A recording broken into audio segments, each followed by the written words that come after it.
Ta-da! It is Thursday night, and we are here with the amazing Beth Sohail. I cannot wait for you guys to meet Beth. She is one of my mentors. I did not talk about her enough. When I first started in this industry, she helped me so much. And she's one of those people that she will just give it off her back for this field, for everybody to make sure that they're taking great care of their patients. So my goodness, she's the most giving and such a brilliant dental hygienist and myofunctional therapist. I am so glad that she accepted our invitation to talk to us about sleep. If you guys have any questions throughout the talk, we're going to be doing a few stops and you guys can ask questions. It's going to be very interactive. We want you guys to participate. So feel free to ask anything. I'm going to put Facebook on my phone so I can see whoever is on Facebook. Announcements. I know I've been talking a lot already before we started, but we have a few announcements to make. You guys saw we're having Dr. Zaghi come talk for us next week. It's going to be on a Wednesday, so it's not our regular day, but it's a day that Dr. Zaghi can do it, so we don't really care. We're going to do the day that he can come. And we're super excited about that. You guys can register. It's going to be the same thing, very interactive, lots of questions. So send us questions, and I'm going to send it to him ahead of time. We have Roger Price coming up with a special course for us November 19th. It's going to be a 4-hour course. If you guys have any questions about that, we have the objectives and the course description. So it's going to be a journey into the airway world. You know, he's been in airway for so long. And it's just wonderful to hear from Roger. And what else we have going on? And we are launching something new. I'm going to give you guys just a little bit of it. November 12th, it is a Friday, if I'm not wrong. You guys correct me if I'm wrong. Yes, it's a Friday, November 12th. Chelsea and Lael, who you guys know from Airway Circle, are going to be leading this project. And it's going to be called Airway Circle Time. So pretty much we as professionals are going to gather in a private room. Everybody's going to have their cameras open. We might bring a glass of wine and we're going to talk patients. Bring your cases. Lael first is going to teach us how to do a case presentation. So if you want to do a case presentation, we would love that. But if not, if you just have a question about a specific patient, it's all closed in private. You guys can bring, say, you know, this is what the patient looks like. This is x-rays, whatever it is. Come share with us. These are mainly myo cases, okay?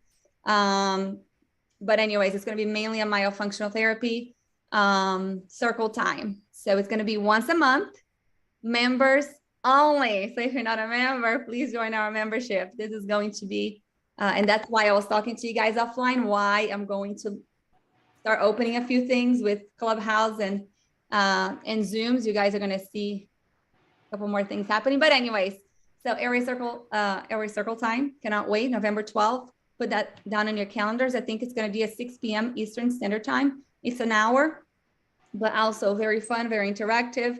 Let's learn together. Let's ask questions. Let's help each other out. This is not going to be one of those where one person presents and everybody listens, okay? It's going to be everybody chips in. And the cool thing about Airway Circle is that all of us have such different backgrounds. All of us have such different courses and, you know, different journeys that it all brought us here. We can learn so much together. So join us. Now I'm going to introduce to you guys my wonderful friend, Beth. Beth Sohail is a registered dental hygienist of 15 years and owner of Myofunctional Associates of Georgia. She also has degrees in hospitality, food and beverage management and communications with a minor in theater. She's working toward her COMT certification with the AOMT. She has been a myofunctional trainer and Buteyko coach for over 6 years. She has been studying sleep and occlusion for 15 years. Beth found myofunctional therapy and Buteyko through trying to find answers to her and her son's sleeping and mental health issues. She has always been fascinated with bruxism, sleep, and TMD her entire career. Her clinical experience has confirmed that you cannot fix in a few days what you have spent years breaking. I love that. Beth Sohail works closely with the best airway and sleep-focused dentists, body therapists, and ENTs in and around Atlanta. She and Dr. Samira Jafari have handled dozens of successful tongue tie release surgeries in the last 4 years. She also works as a dental hygienist for Dr. Sarah Johnson, another talented airway-focused dentist. Lastly, she works for Dr. Kara Kramer, a periodontist. Her office is located in East Cobb, a suburb of North Atlanta. Beth, what else have I missed? Thank you for being here. God, you said too much already. Take it away. All right. Well, just to start off, unfortunately, Julia Worrell texted me a couple of hours ago. She was going to come on tonight with me to field some of the harder questions, but is unfortunately struggling from the side effects of her second dose of the vaccine. So we will miss her tonight. She's going to try to listen. She may jump in if she's feeling like it. Let me advance. Good. For discussion tonight, just going to read through some of these things. What makes us go to sleep and what makes us wake up? Stages of sleep and what occurs during each stage. How memories are processed during sleep. Different types of sleep disorders or sleep disturbances. What happens if we don't get the sleep we need? How lack of sleep can affect your weight. Vitamin D, the 4 pillars of sleep per Matthew Walker, and my extensive sleep tip sheet. Obviously, we won't spend a ton of time on any of these subjects. We're keeping it simple. I know we talk a lot about breathing and airway and how they affect sleep, but we rarely discuss the subject of sleep itself. The way we are going to do this is we're just going to cover a subject, stop briefly for questions and discussions, and then move on. It's just a cool interactive lecture happening hopefully tonight.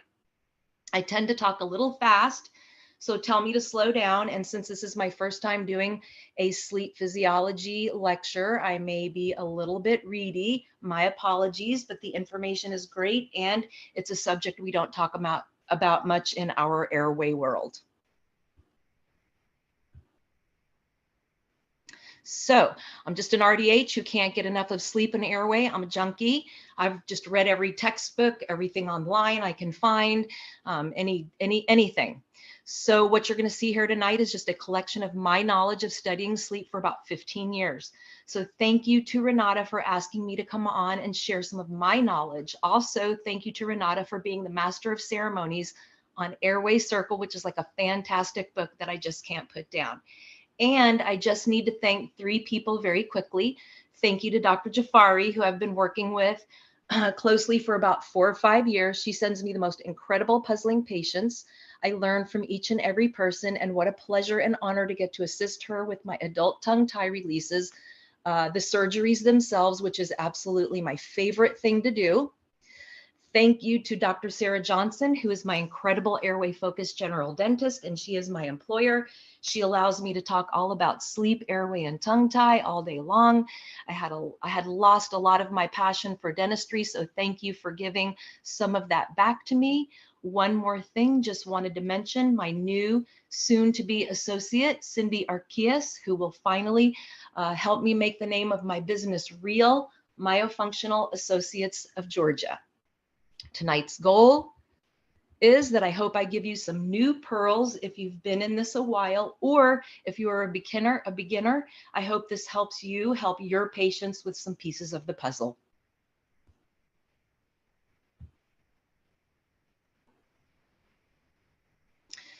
So let's just start with, how do we fall asleep and how do we wake up? There are 2 main things that do that. One, circadian rhythm, which is just an internal natural process that regulates the sleep-wake cycle and repeats approximately every 24.25 hours. The other one would be sleep drive or sleep pressure. That's just our sleep-wake homeostasis. It builds through the day and is relieved over the night. These 2 systems operate simultaneously, but are separate of one another. There needs to be a constant routine or rhythm between the 2.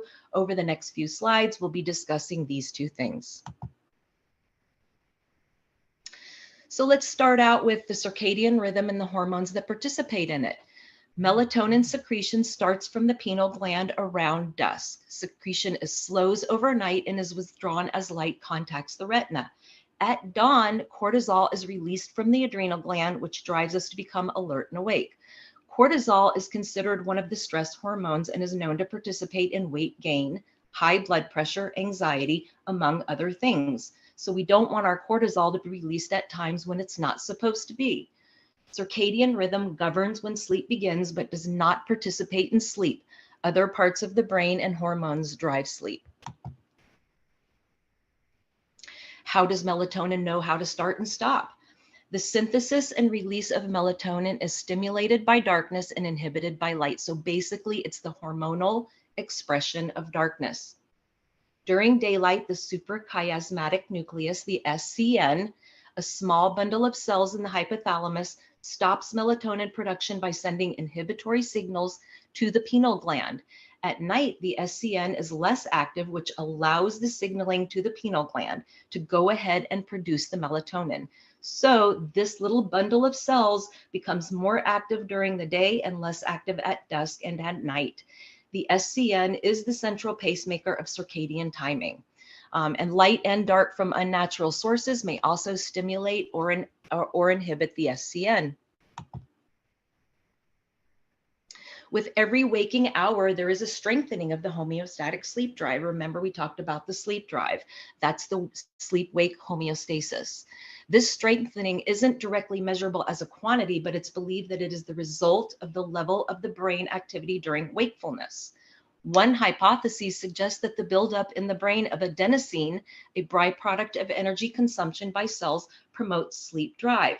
Studies are showing that both adenosine and sleep drive increase during wakefulness and dissipate during sleep, suggesting a possible link between the two.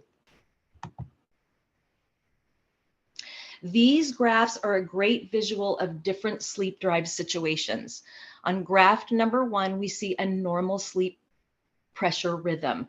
Pressure builds during the day and is relieved at night.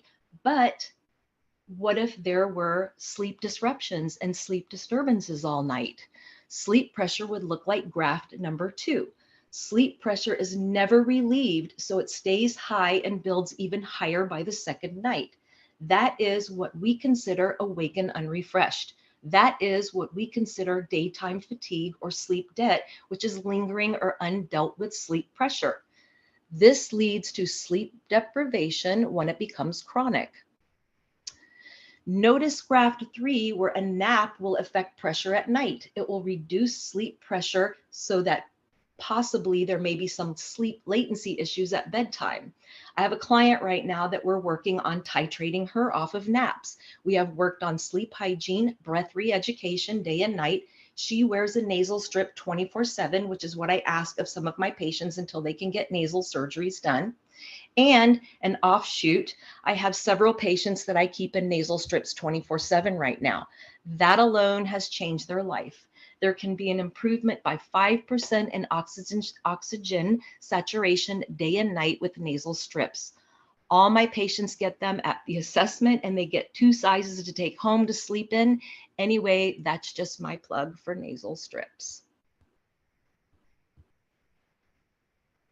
And this is just a great visual with how circadian rhythm and sleep pressure work separately but simultaneously and in a close rhythm that shouldn't be disrupted. Notice on the lower left where melatonin production is at its lowest and stops around 4 to 6 a.m. when the sun starts to rise.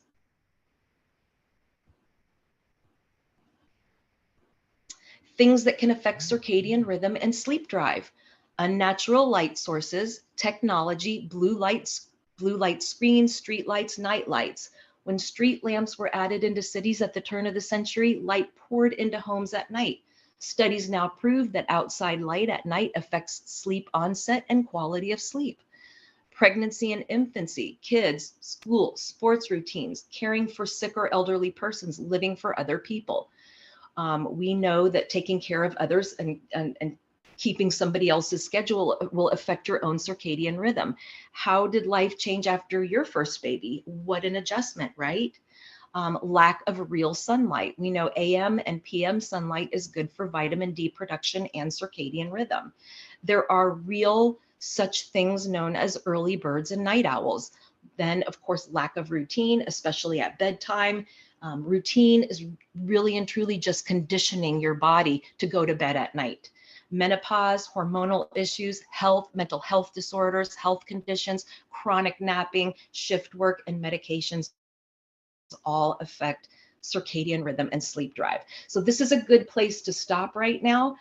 Is Renata, have you gotten any questions, or is there anything anybody wants to say or talk about? Over here on Zoom, would anybody like to add anything or comment on anything? We have a lot of people. This is so cool. I think it's always so interesting how nature of, kind of tells you what you're supposed to be doing.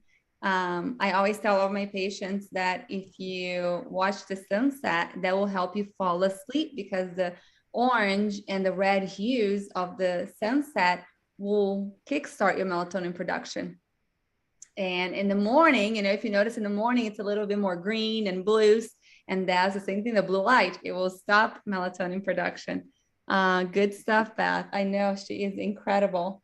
And for everybody who is on Clubhouse and would like to join us on Zoom, our link I posted on our Facebook page, and it's on Linktree on Instagram. So you guys are welcome to if you'd like to see the visuals. But I think that we're good. No questions so far, guys. This is amazing information. Yeah, good information. It helps me a lot with my patients, this information, because when you have this information and you understand it, you know how to guide people. Definitely. Go for it. Okay, sleep stages and sleep cycles. This is one of my favorite subjects. I mean, literally one of my favorite subjects, and I love looking at sleep studies. The stages are defined by electrical activity in the brain measured by an EEG. All stages have fast, short, or high frequency, low amplitude brain waves, except N3 deep sleep. Those waves are the slowest, highest amplitude brain waves called delta waves. And deep or N3 sleep is also known as slow wave sleep.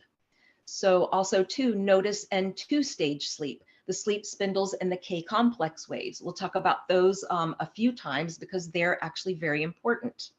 There are also two phases of sleep. There is the non-rapid eye movement, which is N1, N2, N3, and then there is the rapid eye movement, REM. So this is just basically a slide that illustrates what a normal sleep cycle should look like. Rarely do we see this in a sleep study because people who go for sleep studies don't have normal sleep cycles. Interestingly, we see several times a night that there is wakefulness. My understanding is that it is normal to have minimal wakefulness at night, staging out of REM. So when we stop for discussion, if somebody has any other information about that, I'd love input. It's just something that I had heard in another lecture. Notice how most deep sleep is in the beginning of the night and tapers, and REM is the opposite. Most REM sleep is at the end of the night. And just a side note, this graph shows non-REM 3 and 4. Those were combined a number of years ago because they were so similar. But I just like this particular illustration for the lecture. So I'm just going to read through these, just the different stages of sleep and kind of what happens within each stage. So non-REM 1, this is the stage where you can be easily aroused. It lasts 5 to 15 minutes. Breathing starts to slow, heart rate slows, body temperature decreases, and muscles may twitch. Stage 2 non-REM sleep is a deeper transition. It lasts 30 to 60 minutes. Your heartbeat and breathing slow more, muscles relax even further, your body temperature drops further, eye movements stop. Brain wave activity slows, but is marked by the brief bursts of the electrical activities, the sleep spindles. They can occur in all non-REM sleep, but they prominently are marked that they happen in non-REM 2 the most. And then, of course, the K complex spikes. So let's take a closer look at both of them. They both sort of cross over each other with their activities that they do, but the sleep spindle is greatly responsible for sensory processing and long-term memory consolidation. K complex spikes are mainly responsible for suppressing external stimuli to reduce the chance that the sleeper will wake up. things like house settling, dogs barking, TV noise, just like the everyday noises, the K complexes kind of help you tone those out so that you can get into the deeper stages of sleep. Stage 3, non-REM. This is our deep sleep. This is absolutely my favorite sleep stage, if you have a favorite one. During this stage, people are harder to awaken. They are less responsive to the external stimuli, thank you to the K complexes. Dreaming, bedwetting, sleepwalking, night terrors, all that occurs in this stage. There is moderate muscle tone, slow or absent eye movement, and lack of genital activity.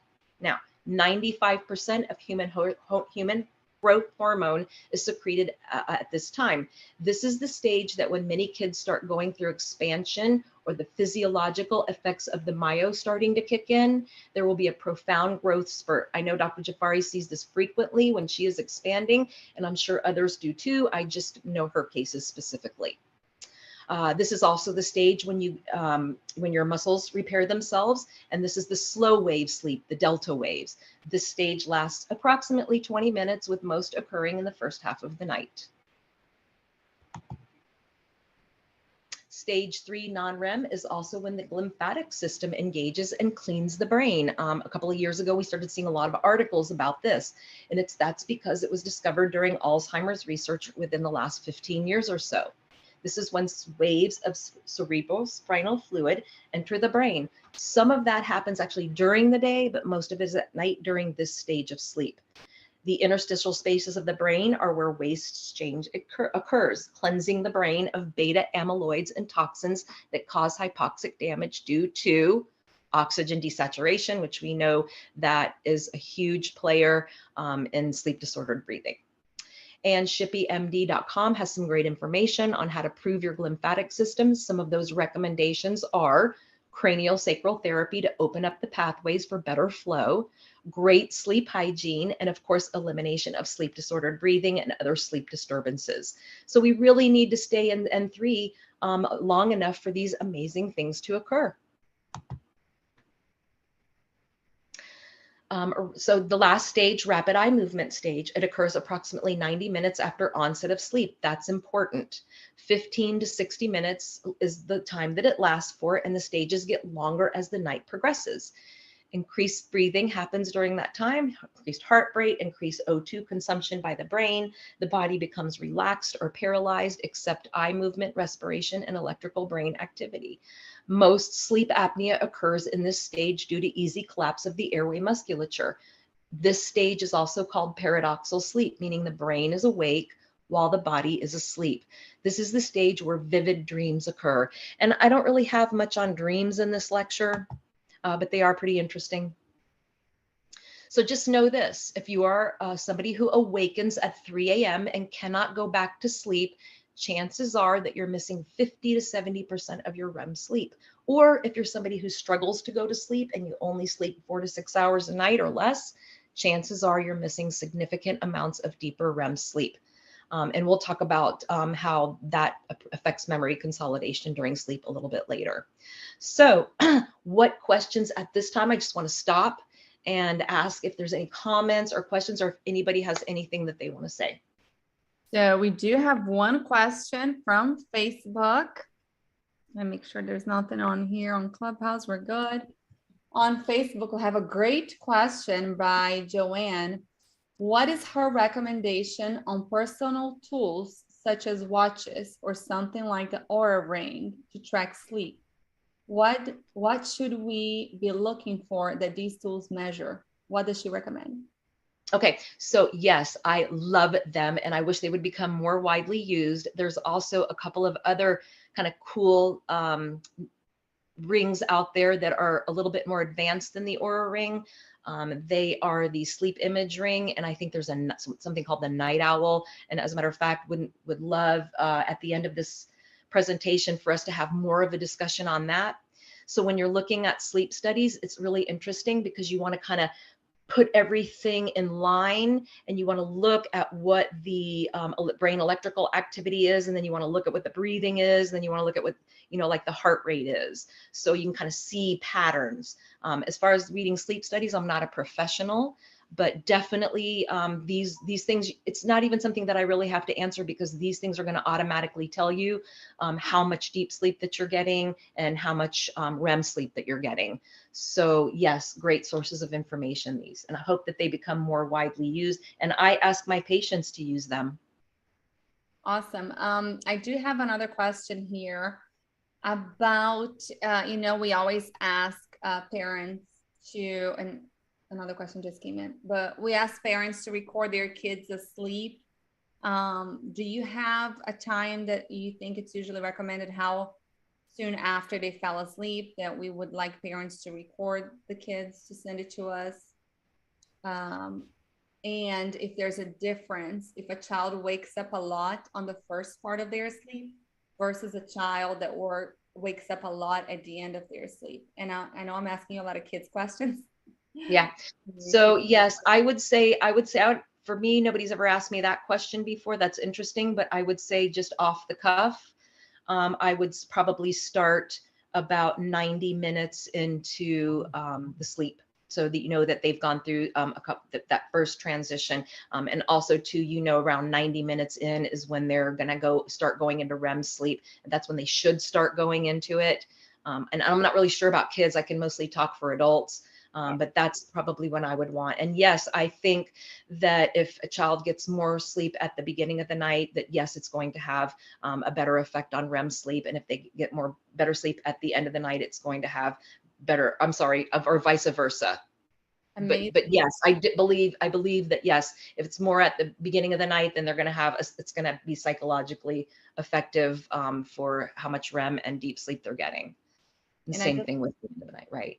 Perfect. And I just want to thank everybody. We have over 50 people listening live right now. So thank you guys for being here. Well, guys, I hope you guys are enjoying it. This is fantastic. We have another question from Yvette Sanders. The great question. She says, how does sleep medication such as trazodone or Ambien affect REM sleep? That's a great question. And as we go along, you're going to see me mention a couple of times that sedation is not sleep. So it can affect it. And how will it affect it? I'm sure that everybody is different, and what doses are different, and other things that they're doing during the day. So, but yes, I would imagine that any sedation would affect sleep, and it would affect REM sleep and how much you would get. So that's a sedation question. So. Okay. Perfect. Oh, hold on. There's somebody in the chat. Is it a question? Great. Dr. Tuesday said, great info, very easy to understand. How does waking up at 3 a.m. correlate to sleep disordered breathing? That's a great question, and I'm actually going to go over that in a little while, but I'll go ahead and answer it right now. It's the young, fit female case type that Jeff Rouse talks about all the time, where you have this upper airway resistance syndrome situation, and you get up at the same time every night between like 2 or 3 a.m. and the heart is racing and you can't go back to sleep. I think part of that issue is probably a lot of people get up, the heart is racing, then they look at their cell phone and all of a sudden there's blue light in their eyes and you can forget it. Cortisol starts kicking in and you're done for. Yes, I remember we were together in one of our, not the first class we've ever taken from Jeff Rouse, but one of them was my first class. We were there together, and I remember him saying that, it's whenever you're supposed to be going into REM sleep, and because you're not breathing correctly, you wake up and then you can't fall back asleep anymore. So then instead of the amazing hormones, you're getting cortisol instead of the hormones for repair and regeneration. We have some great questions coming in. You guys are awesome tonight. They are, y'all. That's why it's like, oh my gosh, where's Julia? You're good. We are good. Karen Harris is asking, does she recommend mouth taping at night? I love mouth taping. I have people mouth tape during the day first. These are all airway questions. But I have people mouth tape during the day first to see how it goes. Also have mouth people tape with the nasal strips to see how that goes first. I'm a huge fan of nasal strips, which I haven't talked about that yet, I don't think. But anyway, mouth taping, got to be careful with mouth taping, making sure that there's no airway obstruction that's too serious that they can't breathe past with the mouth closed. So I had a patient recently. It's a young boy, and a mom wanted to start mouth taping, and she was telling me about it before I even met him. So I said, no, hold on, let's do an evaluation. And whenever I was doing the breathing test, where I have them hold water in their mouth, see if you can breathe. Or under the mirror. It was insane. Right here, the sides of his nose. I mean, they were almost closing his nostrils completely as he was trying to breathe. Can you imagine taking the child's mouth all night long? So yes, you have to be very. Got a lot of collapsibility in the nose. If you're breathing too hard, like for me, I don't let people mouth tape at night until I'm sure that their airway can handle it and that their CP is above 20. And those of you that study Buteco, you know what CP is. But I like for people to be decent breathers before I let them start mouth taping, at least decent breathers during the day. And it seems to work pretty well for me. So. Perfect. Chris is saying, thanks, Beth, for saying that about the mouth taping. Cindy is asking, how can lack of enough REM sleep or NREM, the stage 3, be treated? Oh, that's a. Well, it depends on the reason why you're not having it. You know what I'm saying? I mean, if it's sleep disordered breathing, then you treat your sleep disordered breathing. If it's something else, in which I'll be going into that, I mean, sleep hygiene is huge. Breathing through the nose at night with nasal strips is huge. I have a patient right now, 71-year-old man, was had gone to see a Bale-Doning cardiologist, who then sent to one of my fabulous airway focused dentists, Dr. Thorsteinson, who then sent him to me, and literally we put nasal strips on him and it changed his life. He doesn't even want to go through the tongue tie release right now. And I'm like, dude, you got to go through the tongue tie release. Okay. Just spoke to somebody about that today, one of my patients, because her sleep was awful and it's slowly starting to get better. But it's, you know, most of these patients, it's a journey. It's not just my functional therapy by itself won't fix anything. You know, a lot of them that need surgical extension. Some people need MMA surgery. And then you need to, you know, get lots of blood work done with somebody like Julia Worrell to make sure that, you know, all of that is good. And then you need craniosacral therapy or maybe osteopath. I mean, there's so much physical therapy. Who knows? You know, there's a lot. And in just a minute, in the lecture, we're going to talk about a lot of reasons why people don't sleep and what might knock them out of REM sleep, because it could be something simple, like somebody snoring next to them all night long. Yeah. You know, there are other things besides sleep disordered breathing. And that's one reason why I wanted to bring this lecture to the forefront, was because I look at my patients comprehensively, and my patients actually fill out like literally a 3-page home observation sheet before they can come in. And I'm literally upset with them if they're not filling it out with me before they come in, because I have no clue as to what this person is or who they are when they're walking into my office. So my home observation sheet is extensive. And then I ask them, please be detailed, you know, so that when they walk in the office, I know what a lot of the sleep issues are, and I can already start making some pretty good guesses. Exactly. Perfect. So that's what I told her, you know, maybe doing some of these things will give you enough benefit that you're not, you know, you might decide that you don't want to go further into, you know, more aggressive treatment. It's going to be up to you. But all right, let's keep going. Okay. So let me advance the slide then. Okay. So, and here we go. Speaking of those things, we know a lot about sleep disordered breathing, but what about other types of sleep disorders? So insomnia disorder, which we're going to cover in the next 2 slides, hypersomnolence, which is hypersomnia or excessive daytime sleepiness despite having a full night of sleep, narcolepsy, which I'm getting ready to cover, because, you know, all these things are what's going to knocking us out of REM sleep, right? Breathing sleep related disorders, do not need to talk about that tonight. Circadian rhythm, sleep-wake disorders, well, we've already covered that. Non-REM sleep arousal disorders, that is recurrent episodes of incomplete wakening from sleep, usually occurring during the first few hours of sleep. One example of that would be a hypnagogic hallucination, which are usually the result of extreme fatigue. You are paralyzed in bed, but are experiencing hallucinations all around you. And it can be absolutely terrifying for people, especially the first couple times it happens to them and they don't know what it is. Nightmare disorder, that's according to Mayo Clinic, nightmares are only considered a disorder if disturbing dreams cause distress or sleep or keep you from getting enough sleep. REM sleep behavior disorder, such a fascinating sleep disorder. Patients act out dreams while in REM sleep, and because the body does not go into atonia like it's supposed to.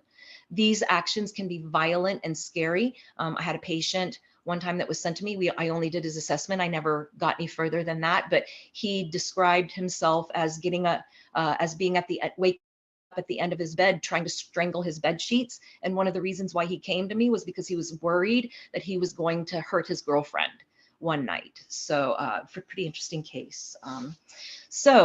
Restless leg syndrome, that's actually a day thing. It's actually for the nighttime. It's periodic limb movement is the term.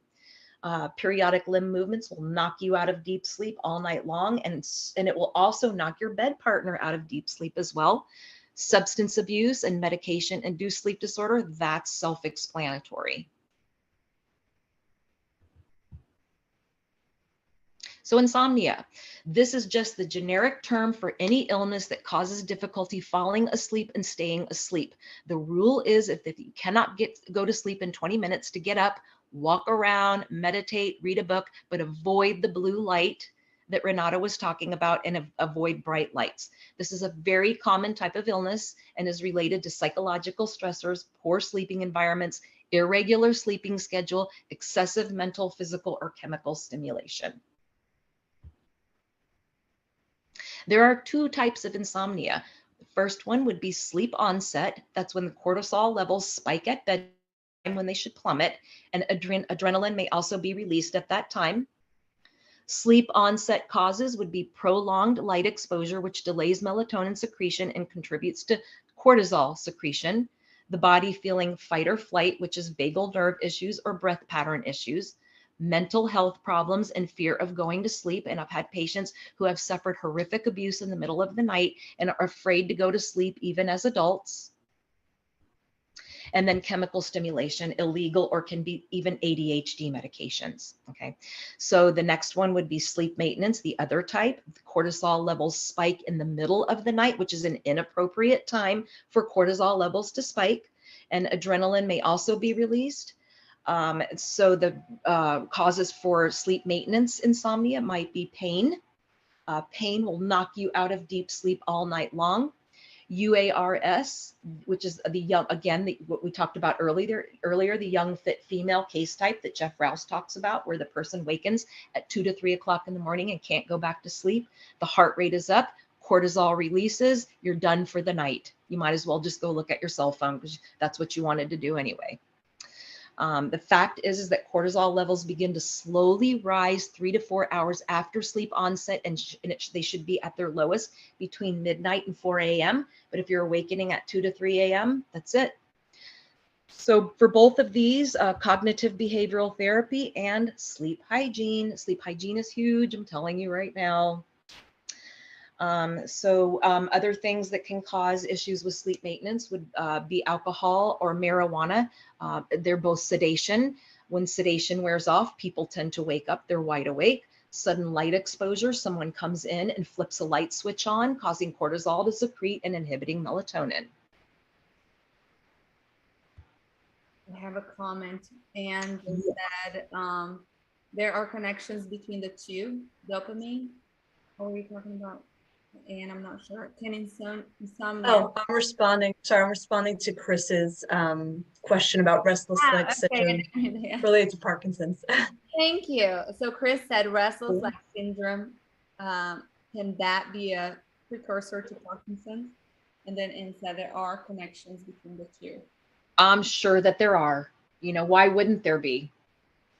So then the next slide is just a little slide about narcolepsy. That's with or without cataplexy. So narcolepsy is a chronic sleep disorder that causes overwhelming daytime drowsiness. The cause of narcolepsy is not perfectly well understood, but may involve genetic factors and abnormal signaling in the brain. Narcolepsy causes sudden attacks of sleep, sudden loss of muscle tone. That's the cataplexy. It can occur with or without cataplexy, and hallucinations might occur. Essentially what happens is that the normal progression of sleep from N1 to N2 to N3 is faulty. That's when a person falls asleep. They skip all non-REM and progress straight into REM. How is this diagnosed? It's diagnosed through sleep studies and something called multiple sleep latency testing, which may require multiple naps, may require sleep journaling, and of course, cataplexy, which the atonia is one of the distinguishing characteristics for those that do have it. It's treated with stimulants, antidepressant, and other medications, and of course, sleep hygiene. You guys getting a little idea that there's a sleep hygiene thing going on here? So other reasons why we don't sleep, I'm just going to name them: pain, illness, sleep disordered breathing, thyroid issues, a loud bed partner, pets in the bed, obesity, vitamin imbalances, especially vitamin D, hydration, lack of physical activity, sleep position, extraneous noises, too much liquid or food consumption, use of alcohol, marijuana, and other sedative things, which again, sedation is not sleep, lack of routine as it relates to circadian rhythm, room temperature, lack of darkness, not feeling safe, parasomnias, and gut microbiome dysregulation. All of these things are going to knock you out of the deeper stages of sleep and going to make you have the issues with sleep latency. So we can stop here. Any discussion? Sorry, I'm muted. Yes. That's okay.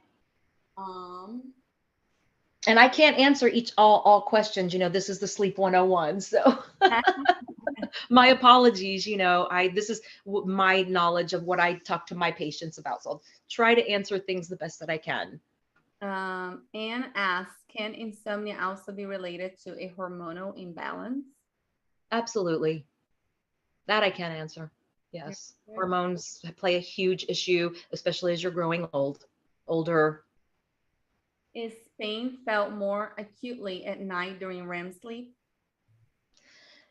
That's a great question. I can't say that I know exactly what stage of sleep that pain is felt in, but I can tell you that you probably feel pain, which then keeps you out of REM sleep. Tossing and turning. People who have pain toss and turn a lot. Very good. Yvette said, can you please, she needs some recommended sleep disorder clinics or specialists in Savannah. I have a 14-year-old who I believe is waking up often due to allergic sinusitis. I grew up with rhinitis, so I totally get it. Not being able to breathe through the nose. Yeah, that's going to affect sleep probably more profoundly than anything. Listen to this. He had septoplasty and sinus surgery in July, was still having major nose breathing issues, tired all day and missing school. This is awful, guys. And there's so many people. And when it's happening to children, what do you think that's happening? You know, all throughout their whole lives, what is that going to do to an adult? You know, we're so passionate about this. And here's the thing too. Let me say this. A lot of people are like, oh, they'll grow out of the bedwetting, or, oh, they'll grow out of the bad behavior. But what they grow into is anxiety. They grow into people that wake up 5 times a night to go to the bathroom. That's what they grow into. They don't get better. They just grow into, you know, being able to deal with it more and compensating. Exactly. Carly said, can you please send me a private message, Yvette? We'll talk about that. Carly is saying, will you review best sleep hygiene practices, please? Will I review my sleep hygiene practices as far as like what I do at night? What do you recommend for your patients? Is everybody different?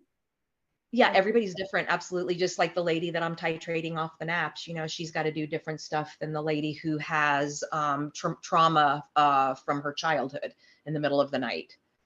So, and of course, a lot of people that I see work with trauma counselors and things like that. So I'm not the only one that they work with. So other things like that. Somebody else asked, will you elaborate on sleep hygiene? Sleep hygiene. Yeah, I'm actually going to, at the end of this, give you all my sleep hygiene tips. Perfect. And not only that, but if you guys want, I have a sleep hygiene page, which I was going to go over a little bit later, that I will email to Renata, and she can post it, or it can be made available to anybody that wants it. Because I have scoured the internet for years finding sleep hygiene stuff. So I have this beautiful sleep tips page is what I call it. And I'd be happy to give everybody that if they want it. Amazing. Kim just asked a question. If someone has been taking melatonin supplement every night for a long period of time, will the body have a harder time naturally making melatonin if they stop taking the supplement? Yes, I have always heard that that is the case. Mhm. And also, if you look, when my daughter was about 2, I started giving her melatonin every night. And I remember my sister like freaking out. Renata, you're not supposed to give that more than 2 weeks at a time. And I'm like, whatever, it's melatonin, everybody uses it. And I looked on the bottle and it does say 2 weeks, 14 days. You're not supposed to give anybody melatonin more than 14 days. Right. That is true. And melatonin, one of the things that melatonin is used for people that have jet lag, like jet lag therapy. Like I've got a entertainer that's in and out, and I'll talk about him in a couple of minutes because we're kind of getting ahead here. But anyway, melatonin is good for people who are in and out of jet lag situations quite a bit, but it's not good to be on it all the time because the pineal gland will just be like, hey, I don't have to produce that anymore because it's given to me all the time. It also might mess up your SCN, which is what signals for melatonin to be released. So I would not use it chronically. Yes, and take a look. There's a great article that came out with insulin and melatonin. It makes it worse. So it increases the risk of you becoming diabetic. Do they need to wean off of melatonin supplement?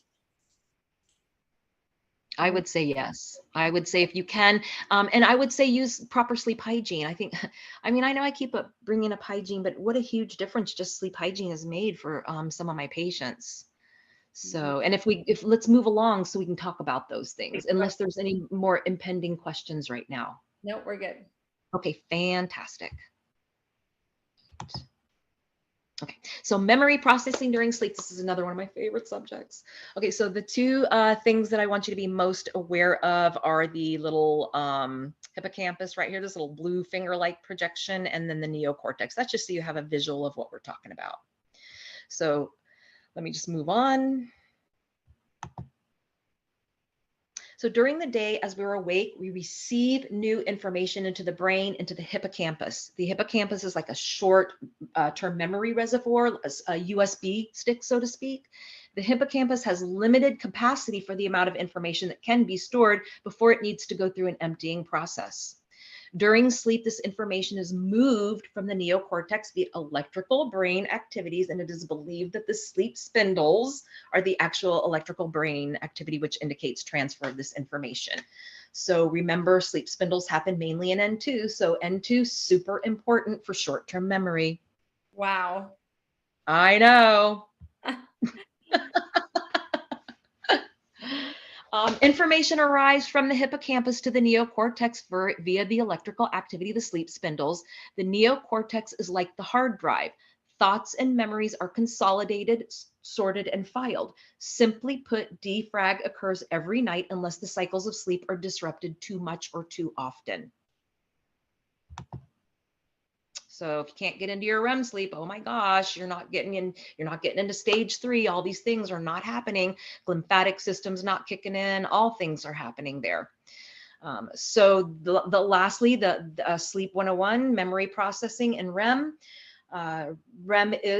REM sleep is group therapy for memories. It's the intertwining of the old and new memories, the addition of new learning and new concepts with previous learning and previous concepts. It's also known to coordinate emotional well-being. In short, we need sleep before learning to move new information from the short-term drive, the hippocampus, so that we can intake new information. We need sleep after learning so the information will move to the neocortex to be processed and consolidated and fused with previous memories and experiences. Studies have shown that after only one deficient night of sleep, the brain's ability to learn drops by 40% due to a shutdown of the inbox. And we wonder why kids struggle to learn. Here we go, talking about the kids. This is our opportunity now. Elementary kids have to be in school sometimes before the crack of dawn. I wonder how much REM or deep sleep they're really missing, especially if they have insomnia, sleep disordered breathing, PTSD, or they're on medications that have not worn off by their bedtime. At the age of 15, I removed my son from brick and mortar school and did an online public school. It was so much harder for me as a single mom, but it changed his life to start school at 10 a.m. in the morning. There was a huge difference in his learning abilities. just to veer off on my own son for just a second, he had 2 rounds of retractive orthodontics. The first was at age 8 due to a supernumerary tooth and a lingual bar being placed to hold open an extraction space on the mandible. Then at 11 years old, 2 premolars were extracted in his maxilla, and his midface was retracted because he had an overjet from the lingual bar that was left in for 3 years on his mandible. Now he needs upper and lower jaw development, nasal surgery, and because of poor sleep and breathing, he was in special education, had defiance disorder types of behavioral issues. He had motor tics. He was diagnosed with ADHD, asthma, allergies, acid reflux, and he was on a handful of medications and inhalers every single morning. My point is that breath pattern training, myofunctional therapy, mental health counseling, regulating his circadian rhythm and sleep drive and sleep hygiene changed his life dramatically already. He was taken out of special education by the 11th grade, and they were like, Mrs. Sohail, your son is why is your son in special education? And I was like, because he didn't sleep until he was 13. And of course, nobody listened to me. So 6 years later, now my son is almost 20 years old. Still nobody has ever contacted me from a school, even though I've tried numerous times to educate them. So that's my soapbox. He's the reason why I became a myofunctional therapist. I'm going to tell you right now that my kid is 20 years old and he keeps a full-time job. He pays for his own health insurance. He's the sweetest thing in the world. And we have not expanded his maxilla yet. We just did other stuff and he is already better. So I think that might have answered some questions from people or what people were kind of trying to get at a little bit earlier. So good job, Mama. I said this at the same time Angela typed exactly. I clapped and she wrote clap, clap. That's funny, Angela. Yes. Oh, my youngest son is my everything in the world. My oldest son is a Marine and the kid can kick booty left and right, night and day. Like he doesn't need anything. My youngest son, he's like my underdog. I love them both the same, but oh my gosh, my youngest son's my underdog. So anyway, the next thing, just lack of sleep, lack of sleep can just do all of these things. Memory issues, mood changes, weakened immunity, risk for diabetes, risk of heart disease, poor balance, weight gain, high blood pressure, accidents, trouble with thinking and concentrations. There are very few, if any, psychiatric conditions that don't have sleep as a cause, outcome, or exacerbation. So this is just another good place to stop for discussion. And Renato, does anybody have any questions? Yeah, Angela just had a comment. She said, yes, these poor kids go to school tired every day and then medicated because of misdiagnosis. We need pediatricians to screen more for sleep issues, then refer out for proper treatment. That is the truth. I think we are good right now. I am going to open questions for Clubhouse in just a little bit. So guys, just let us know. Okay, so good deal. So what I'm going to do now is the next 8 to 10 slides are just me wrapping up the information. It's just kind of some odds and ends. So now let's just dive deeper into how sleep affects weight. And it's very simple. Their studies indicate that the lack of sleep will imbalance the hormones ghrelin, which is an appetite stimulating hormone. You get food cravings for high carbs and fats. And then leptin, which is the hormone that promotes the feeling of being full. Number 2, not sleeping and being up, half the day and, half the night and all day, give people more time to eat. Their food choices are poorer. There's less likely to be activity due to daytime fatigue. That's sleep drive. Number 5, more cortisol is released at incorrect times. And then all of this does affect gut health. This is just my one slide about vitamin D.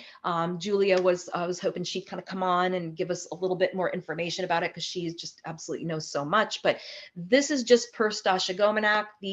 This was from her lecture at the AAPMD, the fabulous AAPMD that was here in Atlanta.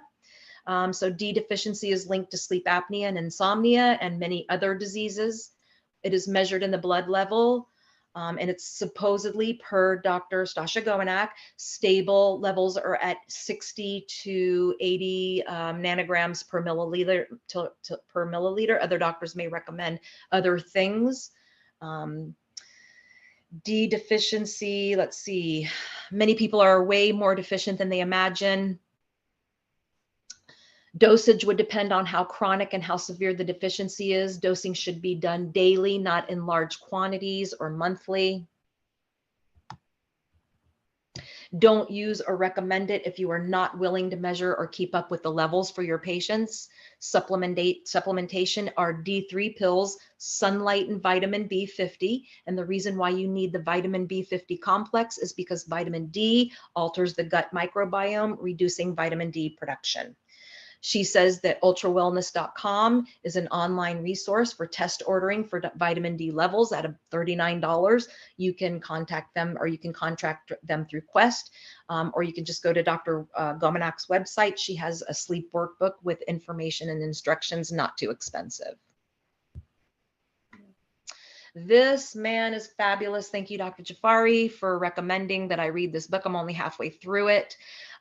This is Dr. Matthew Walker. He's a scientist and a professor of neuroscience and psychology at the University of California, Berkeley. He writes and lectures and teaches on the subject of sleep. I've been listening to him intensely lately. He focuses on the impact of sleep on humans, on human health. His books and podcasts are incredibly informative. You can find them all over YouTube. So basically, these are his 4 pillars of sleep. Number 1 being depth, having the ability to reach deep stages of sleep and REM stage sleep. Number 2, duration, which is time sleeping, depending on the age. Adults are 7 to 9 hours. And we know, of course, children require more. Y'all don't bombard me with how many hours children need, because I don't keep up with children as much as I keep up with adults. The continuity, which is reaching all stages of sleep, staying in them for the correct amount of time, and cycling through them 4 to 6 times per night with little to no fragmentation or awakenings. And then number 4, regularity, routine with sleep and wake times. Again, sleep hygiene. So hope y'all go listen to him after tonight, and he will tell you everything I'm telling you. So here are my sleep tips for everybody. I'll read through them. And then if you guys want the sleep tip sheet, you're more than welcome to have it. Black out all lights from the room, or a comfy eye mask. Never look at a cell phone if you awaken. A cool room with good ventilation, pink or brown noise or delta wave sounds. Sleep promoting audio recordings used for conditioning as a cognitive type of behavioral therapy. Earplugs if there is too much extraneous noise, such as a loud bed partner. Regular wake and sleep times while following natural circadian rhythm. Bedtime routine, 7 hours of sleeping time for adults, more for kids. Satisfying sex. I know I've talked about sex a whole lot tonight, but it has a lot to do with sleep and not sleeping. Meditation and breath pattern work before bed, and honestly for your whole life. Freshly clean made bed, always great to get into. Hot bath or sauna 1 hour prior to bed.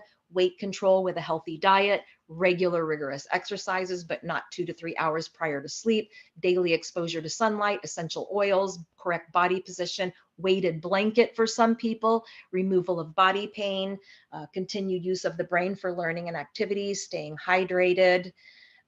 Then we have here to avoid electronics and blue screens at least 45 minutes before bed, really longer. And 2, you can start turning the lights down around your house as well. That helps the brain to start understanding to produce melatonin, or the pineal gland. Pets in bed, they're huge. I have a lady right now who's like, yeah, my pets, I can't sleep. It's like, well, take the pets out of the bed. And she's like, I can't do that. So, okay, don't sleep. Caffeine past noon, heavy meals 3 hours prior to bedtime, alcohol and cigarettes prior to bed, drinking fluids 2 hours prior to bed, chronic marijuana smoking and sedatives. Remember, sedation is not sleep. And loud, restless bed partners. They will absolutely mess you up. Vitamins and minerals that promote sleep. That would be vitamin D and the sunlight exposure connection. We've already talked about that. And vitamin B50 as well. Iron is important for the production of red blood cells, which carry oxygen in the body. Magnesium improves the symptoms of insomnia and assists in sleep quality. It can also help with restless leg syndrome. Calcium and potassium are actually required to help the brain use the amino acid tryptophan to make melatonin, which is, as we know, triggers sleep. Vitamin E is good if you suffer from restless leg syndrome and cannot sleep due to the sudden nightly urges to move your limbs. And vitamin E is even said to help prevent hot flashes and night sweats. And this is written at the end of my sleep tip sheet. I won't read the whole thing, but I do want people to see that sleep issues can start at birth or before birth and know no limitations of sex, race, religion, or socioeconomic status. Sleep problems can affect a person mentally, emotionally, and physically. Seek help if you have any type of labored breathing during sleep. If you have daytime fatigue or awaken unrefreshed, there are many treatment options available to you. A great place to start is with a myofunctional therapist. Ta-da! And then that's it. Just you guys can read over that if you want to. And this is just the last slide if anybody wants to stop for more discussion. Drop the mic, Mrs. Beth. You're absolutely wonderful. I knew that we were all in for a treat. Thank you, thank you, thank you. This was so good. Thank you. Thank you. Messages already. This was wonderful. Doris asked, the process of clearing out the brain occurs during which stage of sleep? N3. It happens a little bit during the day, but the glymphatic system happens mainly during N3 stage.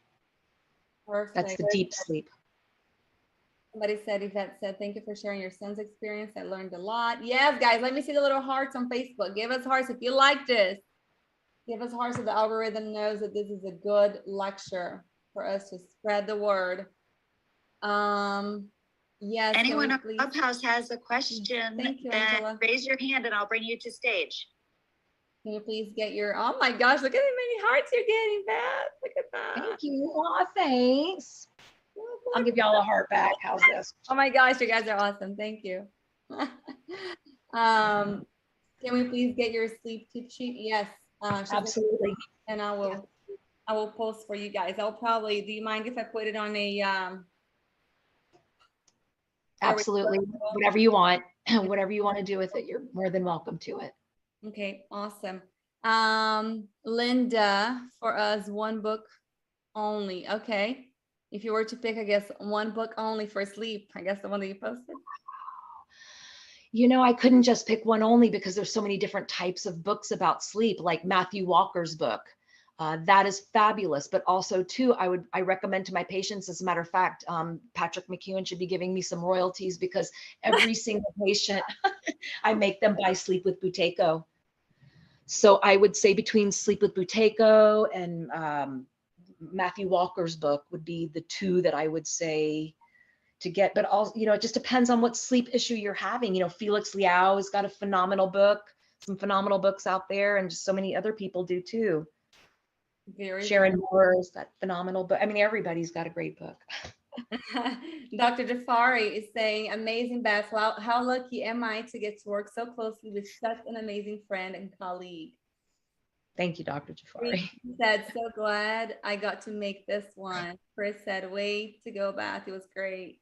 Christina Bridges said, great info. Thanks, Beth. Thanks, Christina. And I'm glad I was able to hear this. Dr. Bill Harrow, great job, Beth.